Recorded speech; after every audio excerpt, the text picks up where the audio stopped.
sua Bíblia em Lucas, capítulo 23. Evangelho segundo escreveu Lucas, capítulo 23, versículo 33 e 34. Terminamos uma série sobre Jó. Hoje nós vamos começar uma série sobre as 7 palavras da cruz. Pelo menos dá início, né? Lucas, capítulo 23, a partir do versículo 33. Diz assim então a palavra de Deus: quando chegaram ao lugar chamado Calvário, ali o crucificaram, bem como aos malfeitores, um à direita, outro à esquerda. Contudo, Jesus dizia: Pai, perdoa-lhes, porque não sabem o que fazem. Então, repartindo as vestes dele, lançaram sortes. Vamos orar. Deus eterno, Pai celeste, nós agradecemos pela tua palavra, palavra que é viva, eficaz, mais cortante do que espada de 2 gumes. Te bendizemos, ó Deus, por esta palavra inspirada, e que possamos nesta manhã estar com o coração aberto, ó Deus, bem como a mente, para compreender a tua palavra e colocá-la em prática no nosso viver. Em nome e por amor de Cristo, nosso Salvador e Redentor, assim oramos. Amém. Amém, meus amados. Jesus proferiu na cruz do Calvário aquilo que se convencionou chamar de as 7 palavras da cruz. Foram palavras profundamente significativas, ao ponto de inspirar inúmeros sermões ao longo da história da igreja. Na verdade, não são 7 palavras, são 7 frases de Jesus proferidas na cruz, mas se convencionou chamar de as 7 palavras da cruz. Eu mesmo já tive a oportunidade de, ao longo dos meus 30 anos de pastorar, pregar diversas vezes sobre estas palavras de Jesus. Não há pregador que se preze que não tenha meditado, refletido com o seu público acerca destas palavras do Senhor Jesus, as chamadas 7 palavras da cruz. Mas há um pregador, ainda no 3º século, chamado Santo Agostinho, que resumiu muito bem o significado destas palavras, dessas 7 palavras de Jesus. Ele dizia assim, abre aspas: a cruz onde Cristo foi crucificado e morto foi a cadeira do Mestre na sua aula final. Fecha aspas. Vou repetir: a cruz onde Cristo foi crucificado e morto foi a cadeira do Mestre na sua aula final. Sim, de fato, Cristo proferiu na cruz do Calvário 7 frases, 7 palavras, e podemos bem concordar com Agostinho, que nessa comparação ele diz que era como se fosse o Mestre na sua cadeira final, na sua cadeira, dando a sua aula final aos seus alunos, aos seus discípulos. Portanto, atentar para as 7 palavras da cruz é ouvir a Cristo no seu ensinamento final, no seu ensinamento derradeiro. Elas, de fato, resumem o ensino de Jesus. Elas sintetizam tudo aquilo que ele ensinou e viveu ao longo dos seus 3 anos de ministério.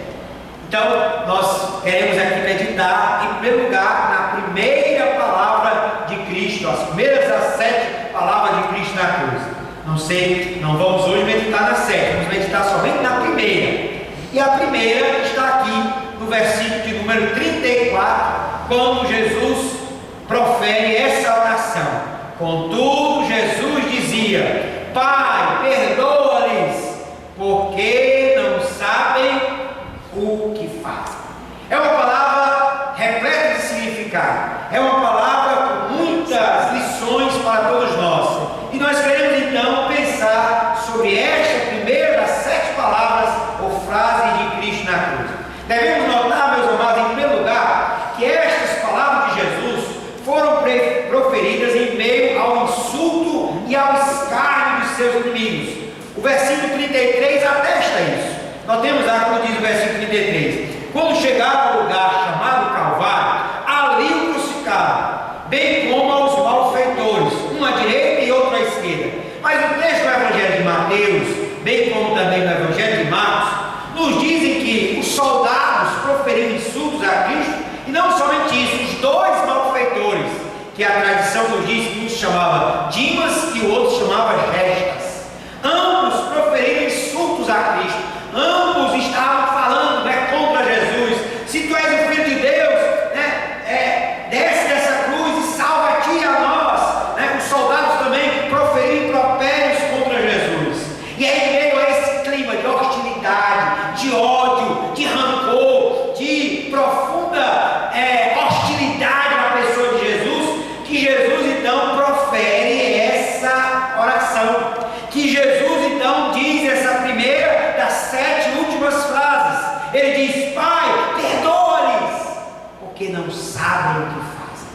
Diferentemente de Maomé, fundador do islamismo, que terminou os seus dias exalando ódio, rancor para com os seus inimigos, porque segundo a lei do Islã, quem não cria em Alá deveria ir para a espada. E Maomé então dedicou a sua vida, desde que teve o seu chamado, para proclamar o islamismo, a matar aqueles que não professavam e não se subjugavam. A palavra islamismo significa submissão, subjugar-se a Alá. Todos aqueles que não se submetiam a Alá deveriam ser mortos. E Maomé então termina os seus dias exalando ódio, rancor, por não ter conseguido a conversão de todos. Ele conseguiu de milhares, mas não de todos. Portanto, a sua vida, quando termina, é uma vida que exala ódio, que exala rancor e o cansaço de uma vida que se dedicou a levar a espada para aqueles chamados infiéis que não criam no islamismo. Mas diferente de Maomé, Jesus termina os seus dias não exalando ódio, não exalando rancor, não exalando impropérios, insultos, porque assim recebia. Mas Jesus termina a sua última hora, a hora derradeira, proferindo essa oração de profundo amor: Pai, perdoa-lhes, porque não sabem o que fazem. Louvado seja o nome de Jesus, porque aqui, nesta expressão, há o triunfo do amor. Meus amados, assim foi toda a vida de Jesus, assim foi toda a existência de Jesus, o Filho de Deus. Uma vida que exalou amor, uma vida que exalou perdão, uma vida que exalou o amor de Deus pela humanidade. Daí que na hora do Calvário, a sua primeira das 7 frases é uma frase de amor, é uma frase onde ele roga o perdão e roga que Deus perdoe aqueles que não sabem o que estão fazendo, crucificando o próprio Filho de Deus. É sim esta uma expressão concreta do amor de Deus, que acolhe, que perdoa, que transforma e que salva. Daí podemos extrair já uma primeira lição para a vida. Sim, porque aqui Jesus nos ensina que mesmo em clima de hostilidade, de decepção, de insultos, de impropérios, ele exala amor. Amados, nós estamos num mundo também da indiferença, muitas vezes do ódio, do insulto, da hostilidade para com aqueles que são seguidores do Mestre. Mas nós devemos, à semelhança do Senhor, exalar amor, mesmo para com os inimigos, porque foi o próprio Jesus quem disse: amai os vossos inimigos. Amém, igreja? Portanto, a Bíblia Sagrada diz que o amor, ele tudo crê, ele tudo sofre, ele tudo espera. O amor, cuja fonte está em Deus, deve exalar em nós de tal modo que mesmo aqueles que lançam sobre nós impropérios, mesmo aqueles que são hostis à nossa pessoa, devem receber de nós o amor e o perdão e a graça. Portanto, meus amados irmãos, isto é o resumo de uma vida como seguidor de Jesus. Ele mesmo declarou: nisto conhecerão que sois meus discípulos, se tiveres amor uns pelos outros. Portanto, um dos maiores desafios da vida cristã, nos nossos séculos, no nosso tempo, é vivermos o amor em todas as suas implicações. Eu e você precisamos amar sem medida, precisamos amar o nosso semelhante, precisamos amar os nossos irmãos, precisamos amar os nossos inimigos, mesmo aqueles que nos são hostis, mesmo aqueles que nos lançam impropérios, insultos, mesmo aqueles que muitas vezes são considerados nossos inimigos, que nos lançam sobre a veia da perseguição. Nós precisamos amá-los, porque Jesus manifesta amor, mesmo na sua hora final, mesmo diante de tanto insulto, de tantos impropérios, de tanta hostilidade. O Senhor exala amor. Eu e você, se somos seguidores de Jesus, precisamos seguir os passos do Senhor, precisamos viver o exemplo de Jesus e também exalar amor. Amém, amados? Queridos, há uma frase de Santo Agostinho que dizia que de fato Deus ama cada um de nós como se houvesse apenas um para amar. E aí nós somos também desafiados a amar uns uns aos outros, a fazermos as palavras de Jesus do nosso guia existencial para o viver cotidiano, ou seja, nós precisamos amar. Há uma frase que eu ouvi certa vez do reverendo Abival Pires da Silveira, pastor já falecido da IPI em São Paulo, um dos grandes pregadores que a IPI já teve, e ele dizia, era uma frase não dele, mas de Dante Alighieri, que me impactou, um livro chamado Divina Comédia, e a frase era o seguinte: o amor move o sol e os outros astros também. O amor move o sol e os outros astros também. Meus amados, a vida humana, a vida de seguidor de Jesus, a vida de um cristão só faz sentido se formos movidos pelo amor, se exalarmos o amor, se vivenciarmos o amor, uma vida altruísta, uma vida a serviço do outro, uma vida que ama mesmo a despeito das decepções, dos impropérios, da hostilidade, da perseguição. Ame, porque assim o Senhor nos ordenou e assim o Senhor exemplificou na sua hora final, diante de tanto impropério, diante de tantos insultos, diante de um clima de tanto ódio. Jesus manifesta não ódio, Jesus manifesta não um clima de hostilidade, mas Jesus manifesta o amor que ama, o amor que perdoa, o amor que transforma, o amor que salva. Meus amados irmãos, nós temos essa trilha, porque o apóstolo Paulo também nos diz, lá no texto de 1 Coríntios 13, chamado Hino do Amor: passe-nos a mostrar um caminho sobremodo excelente. É o texto lá de 1 Coríntios, na verdade, o versículo final do capítulo 12, aí entra no versículo 1 e diz: ainda que eu fale a língua dos homens e dos anjos, se não tiver amor, serei como o símbolo que retine, o sino que ressoa. De fato, meus amados, nós precisamos viver o amor com todas as suas implicações. Se de fato somos cristãos, se de fato somos seguidores de Jesus, se de fato queremos imitar o Mestre na sua vida, precisamos amar sem medida. Você pode dizer amém por isso? Mas o texto ainda nos dá uma segunda lição nessa frase, nessa primeira das 7 frases de Cristo. É que não somente essa frase é o triunfo do amor, mas essa frase também é o triunfo da oração. Notemos, meus amados, que esta primeira das 7 frases de Jesus não é uma frase dirigida ao homem, não é uma frase dirigida aos seus inimigos, não é uma frase dirigida aos malfeitores, é uma oração. É uma oração, e aí especificamente podemos dizer, é uma oração intercessória.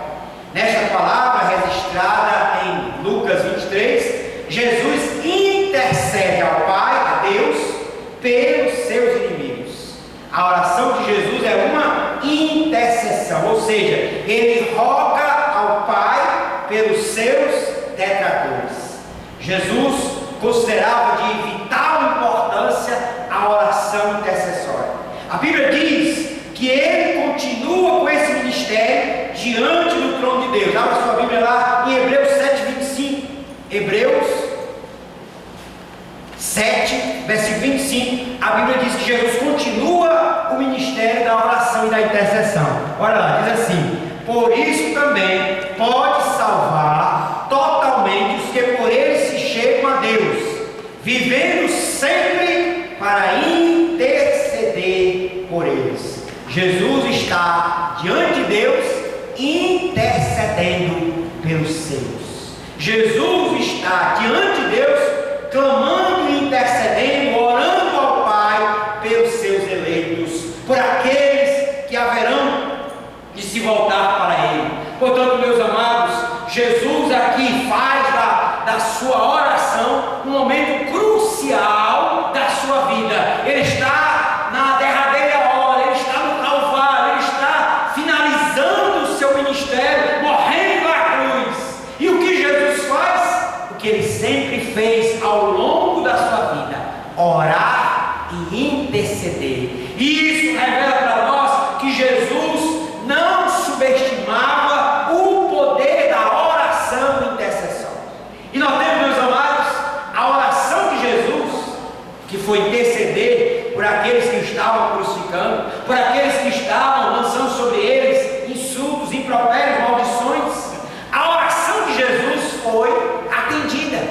Isto porque lá no dia de Pentecostes, Atos dos Apóstolos, capítulo 2, sobre quando ocorre a chamada descida do Espírito Santo, havia uma multidão lá em Jerusalém, ao contemplar os apóstolos recebendo, o poder do Espírito Santo, falando em línguas e toda aquela efusão do Espírito ali no dia de Pentecostes.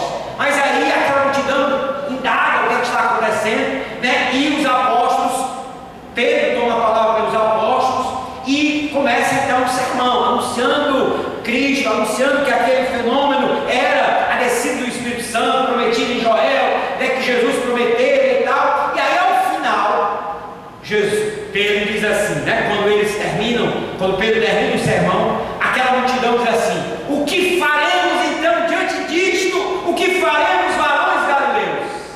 E aí Pedro diz, cada um de vós seja batizado, porque para vós é a promessa, para vossos filhos e tal, cada um de vós arrependeis e cada um de vós seja batizado. Mas ao final do sermão de Pedro deixa escapar uma frase profundamente significativa. Ele diz assim: a este Jesus que vós crucificastes, Deus o fez Senhor e Cristo. Ou seja, Pedro estava falando para pessoas que crucificaram Jesus. É aquela multidão, dentro daquela multidão estavam aqueles que crucificaram o Senhor, estavam aqueles que lançaram impropérios ao Senhor, estavam naquela multidão pessoas que se juntaram aos soldados, aos malfeitores, para lançar impropérios à pessoa de Cristo. Mas o que é que ocorre ao final do sermão de Pedro? Eles, a Bíblia diz, compungiu-se-lhes o coração e perguntaram: que faremos, varões galileus? E aí Pedro diz: arrependei-vos e cada um de vós seja batizado, porque para vós outros é a promessa, para vossos filhos e para todos quantos o Senhor chamar. E diz a Bíblia Sagrada que naquele dia 3.000 pessoas foram batizadas, se tornando cristãs. Portanto, a oração de Jesus foi atendida. Deus perdoou aqueles que o ofenderam, aqueles que o crucificaram, e não somente os perdoou, mas os converteu, de tal maneira que 3.000 pessoas se juntaram aos discípulos de Jesus, se tornando a igreja de Jesus. Amém, amados? Nós temos então que a oração de Jesus foi atendida, a oração intercessória. Daí, meus amados irmãos, nós aprendemos uma segunda lição em relação a isso, que não somente há o triunfo do amor nessas palavras de Jesus, mas há o triunfo da oração. Jamais subestimemos o valor da oração. Como é importante orarmos, como é importante intercedermos, como é importante clamarmos. O próprio Senhor Jesus disse: pedi e dar-se-vos-á, buscai e achareis, batei e abre-se-vos-á. Portanto, meus amados irmãos, se você é cristão, se você é discípulo de Jesus, você, nós, todos nós, precisamos valorizar a oração intercessória, clamar ao Senhor diariamente, ao amanhecer, ao anoitecer, ao tomar as principais refeições, sobretudo também nas reuniões de oração da igreja. Nós precisamos valorizar este momento de clamar, de interceder. Como é bom, como é importante podermos estar orando, porque a palavra de Deus nos diz: a oração de um justo pode muito em seus efeitos. Você pode dizer amém por isso?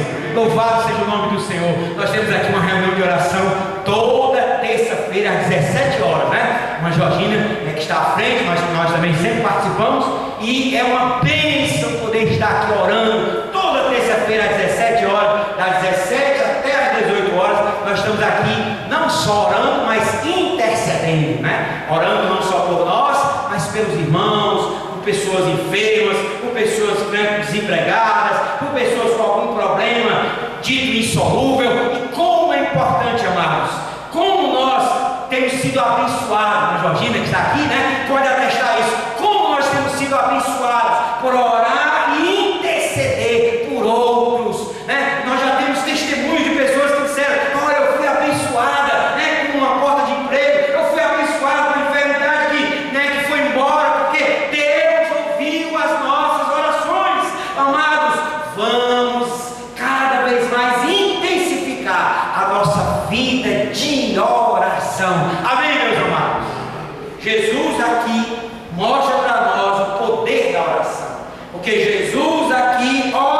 pelos seus detratores.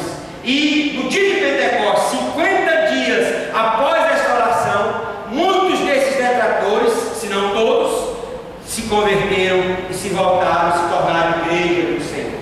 Cristo orou pelos seres humanos, e aí devemos notar, na plenitude de sua maldade, de sua vileza. Afinal, eles estavam lançando impropérios contra aquele que era santo, contra aquele que não havia pecado, contra aquele que era o Filho de Deus, o Santo de Israel, contra aquele em que há toda uma pureza total, plena. E aí eles estavam lançando maldições contra aquele que era o ser humano por excelência, o Filho do homem. Mas mesmo assim, Jesus orou por eles. Jesus intercedeu por eles. Muitas vezes, diante de situações difíceis, diante de situações inomináveis, insolúveis, temos a tendência de desanimar em relação à oração. Não clame mais não, porque esse aí não tem jeito. Não, essa situação é insolúvel, não adianta orar, não adianta interceder. Jamais pensemos assim, amados. Lancemos fora esse tipo de pensamento, porque por mais impossível, por mais insolúvel, por mais sem jeito que possamos achar alguma situação, sim, nós podemos afirmar: há poder na oração, há solução sim, porque para Deus nada é impossível. Você pode dizer amém? Louvado seja o nome de Jesus. Há uma história muito bonita de George Miller. George Miller foi um dos grandes avivalistas do século XVIII. E tem uma história muito bonita sobre George Miller, porque ele era um homem que vivia por orar e interceder. Ele era um grande pregador, fundador de orfanato para milhares de crianças, mas era também um homem de profunda oração. Diz a história que ele leu a Bíblia pelo menos 100 vezes e ao longo da sua vida. E dessas 100 vezes ele leu a Bíblia de joelhos pelo menos 50 vezes. Mas há uma história muito mais impressionante sobre a oração de George Miller, que era a questão de que ele anotava os seus pedidos de oração e anotava as respostas. Quando Deus respondia, ele então anotava também as respostas da oração. Daí lançaram um livro, com o título George Miller, o homem das 50.000 orações respondidas. 50.000 orações respondidas. Mas tem uma história que conta-nos, está o registro na história, de que ele resolveu, desde que se converteu, orar por 5 amigos, para que esses 5 amigos descrentes se convertessem. Ele resolveu interceder e orar para que 5 amigos se convertessem, e ele orou por esses amigos durante 50 anos. Ao longo do primeiro ano, um desses amigos se converteu. Ele continuou orando e intercedendo por esses 50 amigos. Daí, quando passaram-se mais alguns anos, 10 anos, o segundo e o terceiro amigo também se converteram. E aí ele continuou orando, 50 anos orando por esses amigos, pela conversão deles, O primeiro se converteu no primeiro ano, o segundo e o terceiro durante os 10 últimos anos, e aí o quarto amigo se converteu com 25 anos de oração, 25 anos orando pelos, ele orou 50 anos pelos amigos. O primeiro se converteu no primeiro ano, o segundo e o terceiro nos 10 primeiros anos, o quarto, depois de 25 anos orando e intercedendo para que Deus se convertesse, ele se converteu. Mas aí ele passou 50 anos orando e morreu. George Miller morreu, e ainda ficou faltando um amigo, dos 5 amigos. Mas nós temos, no dia do sepultamento, do culto fúnebre de George Miller, o pastor pregou com o corpo presente, e no rito fúnebre o pastor, depois da pregação, resolveu fazer um apelo para a conversão dos presentes. Imaginem quem naquele dia se converteu a Cristo: o quinto e último amigo de George Miller.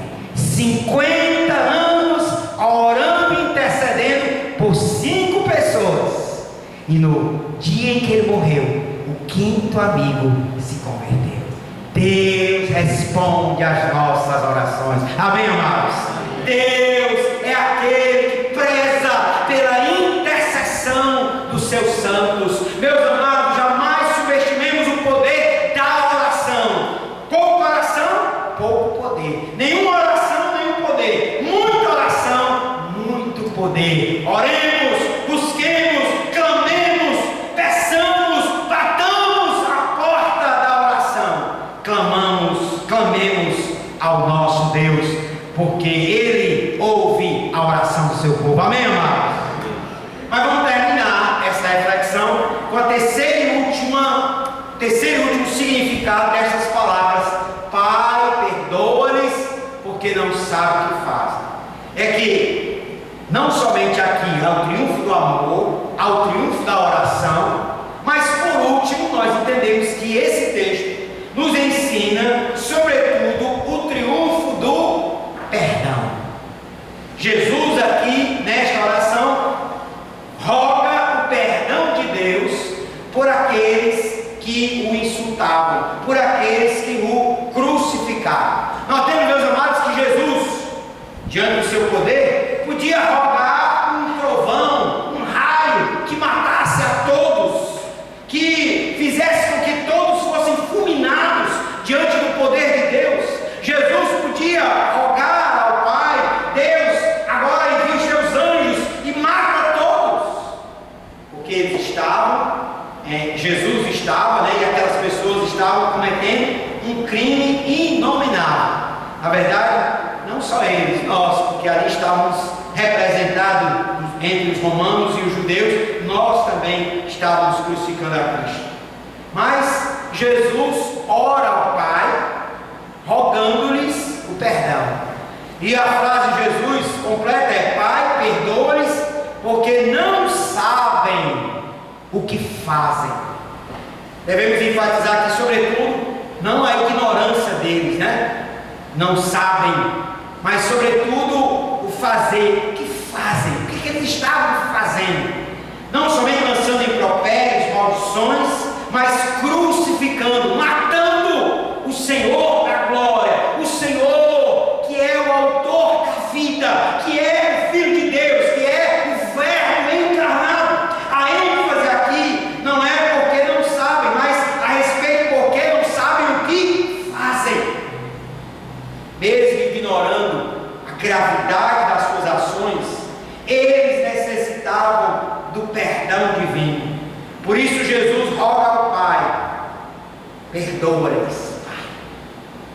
Meus amados, aqui há o triunfo do perdão, não somente do amor, não somente da oração intercessória, mas há o triunfo do perdão nas primeiras, as 7 últimas palavras de Cristo na cruz. Jesus perdoa, Jesus roga ao Pai o perdão de Deus sobre os seus inimigos, sobre aqueles que o crucificaram. E aqui então uma última preciosa lição para nós sobre o perdão. Sim, meus amados, porque se somos cristãos, se somos seguidores de Jesus, o caminho que devemos trilhar diariamente, cotidianamente, em qualquer relacionamento humano, é o perdão. Seja no relacionamento conjugal, seja no relacionamento eclesiástico, seja em qualquer outro relacionamento, se somos seguidores de Jesus, se somos cristãos, nós precisamos expressar, manifestar o perdão, porque foi o próprio Deus, o próprio Jesus que ensinou na oração do Pai Nosso, bem como em outros ensinamentos: se vós não perdoardes os pecados aos homens, tampouco vosso Pai perdoará os vossos pecados. Portanto, nós fomos perdoados, nós fomos alcançados pelo perdão do Senhor, pelo perdão de Deus soberano e poderoso, que podia nos fulminar com um raio, que podia nos consumir diante de uma só palavra, mas Ele resolveu nos perdoar em Cristo Jesus, através do Calvário, através do sacrifício redentor de Jesus. Portanto, eu e você podemos e devemos exalar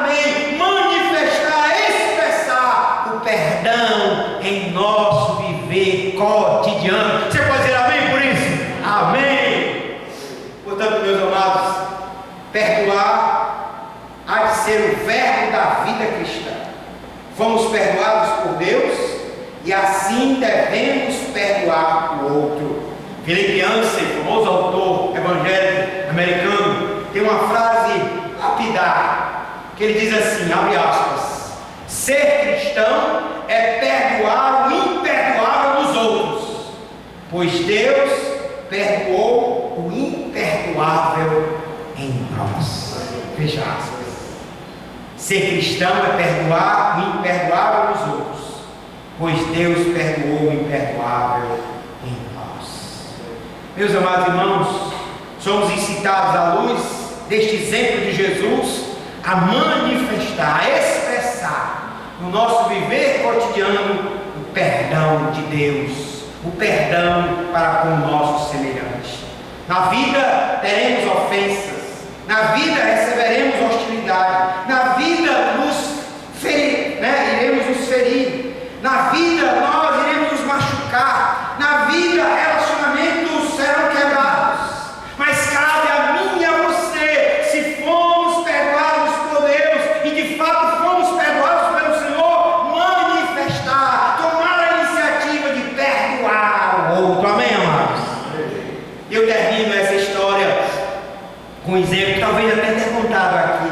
Eu, na década de 80, antes de me converter, havia uma amizade muito forte com uma família de muitos filhos, seus pais, e eu estava muito próximo a eles, era um jovenzinho de 15 anos, e vivia muito próximo a eles, ao ponto de, às vezes até dormir lá no Ceará, em Fortaleza. Eles armavam uma rede, você pode dormir hoje aqui. Eles tinham uma mercearia, um mercadinho, e eu sempre estava lá com eles, estudava com dois deles, e eram irmãos e irmãs, e os seus pais. E eu vivi uma amizade muito forte, muito íntima, muito intensa com toda aquela família, com todos aqueles jovens e com seus pais também. Mas aí, coisa de adolescente, 15 anos, hora para outra, pelos motivos talvez insanos da minha parte, resolvi cortar relações com toda aquela família.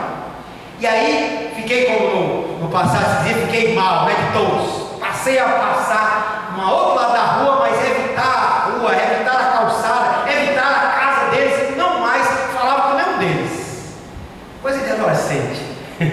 Mas aí, isso foi com 15 anos, mas com 16 anos, um ano depois, eu me converti a Cristo, eu me tornei cristão, me tornei crente em Jesus. O Senhor me alcançou, o Senhor me perdoou, o Senhor me salvou, o Senhor me transformou. E aí então, uma das primeiras coisas que o Senhor tocou no meu coração vai lá e pede perdão a toda aquela família, se reconcilia com todos eles. E aí eu no começo relutava, mas Senhor e tal, mas agora eu sou crente, eu tenho que fazer isso. E aí evitava, passar uma outra rua e tal, até que um dia, no sábado pela manhã, ainda novo convertido, 4, 5 meses de convertido, eu resolvi tomar a iniciativa e ir lá. Não, Senhor, hoje eu vou. O Espírito Santo me guia, eu vou lá e vou pedir perdão a todos eles. E assim de fato fiz. A mercearia estava aberta, dois deles estavam na frente, os outros dentro de casa. E aí fui lá, anunciei: olha, eu vim aqui porque eu vim pedir perdão a vocês. Aí eu abracei cada um deles, pedi perdão a todos eles. Eu rompi as nossas relações de amizade durante um ano, mas agora eu sou crente em Jesus e eu me sinto instigado por Deus para pedir perdão a todos vocês, me reconciliar com todos vocês, perdão. E aí fui pedindo a um por outro e aproveitando para falar de Jesus, para falar do Evangelho. Cada um que chegava dizia: olha, eu estou fazendo isso porque eu sou crente, porque Jesus me perdoou, porque Jesus me transformou. Então é maravilhoso ser cristão, ser crente. E aí eu tenho que pedir perdão a vocês. Eu fui pedindo a um a outro. Mas eles me perdoaram, mas nenhum deles prestou muita atenção àquela palavra que eu dava sobre Jesus, a não ser uma prima deles que estava naquela ocasião hospedada lá com eles. E aí aquela prima foi a única daqueles presentes que deu minha atenção quando eu falava de Jesus. Porque os outros, tá certo, tá bom, vamos conversar, mas eu insisti em falar do Evangelho e aquela prima se interessou. E aí eu aproveitei para falar mais de Jesus, olha, eu queria ser assim, mas Jesus me transformou. Aí elas: eu também queria, de fato, mas eu tenho sede de conhecer e tal. Aí eu peguei: eu tenho um Novo Testamento lá em casa, vou pegar. Corri lá em casa, a casa ficava próxima, peguei o Novo Testamento do Gideão, aquele pequenininho, né, azulzinho. Aí fiz uma dedicatória, entreguei para ela, né? E aí saí de lá satisfeito, porque, né, naquela ocasião eu pedi perdão a todos eles, né? E preguei o evangelho, pelo menos para uma daquelas pessoas que foi a prima deles. 2 anos depois, essa prima dele se converteu e é a minha esposa Cristina. Aleluia! Olha aí como eu fui abençoado pelo perdão, né? Aí essa prima dele era a Cristina, se converteu a Cristo, se tornou minha namorada, minha noiva, minha esposa, né? A mãe dos meus filhos. Eu fui abençoado pelo perdão. Você pode ser abençoado pelo perdoar. Amém, amados? Louvado seja o nome do Senhor. Vamos terminar então essa reflexão, entendendo que aqui, nestas primeiras das 7 últimas frases de Cristo, ou palavras de Cristo na cruz, há um profundo significado para o viver cristão nos dias de hoje. Sim, porque aqui Jesus, como mestre, na sua aula final, nos ensina o poder do amor, o poder do triunfo da oração e o poder do perdão. Cristo encarnou tudo isso de uma maneira tal que estas palavras na cruz nos servem como última lição prática do Mestre Jesus. Cabe a cada um de nós aprendermos e praticarmos os seus ensinamentos, amando sem reservas, orando e intercedendo perseverantes e perdoando indistintamente.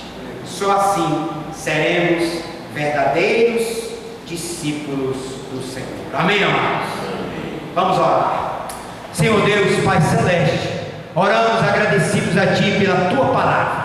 Ó Deus, pela primeira das 7 últimas palavras da cruz, nós damos graças, porque elas estão repletas de significado para todos nós, cristãos do século 21. Nós queremos, Senhor, viver o triunfo do amor, amando sem reservas.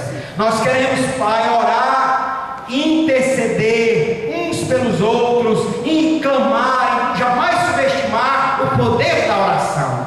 Senhor, nós queremos também viver o triunfo do perdão, exalando, expressando, manifestando, liberando o perdão, porque fomos perdoados. Obrigado pela Tua palavra, que nós, como cristãos, possamos viver, ó Deus, as palavras de Jesus no nosso viver cotidiano, amando, orando e perdoando. Em Cristo Jesus oramos.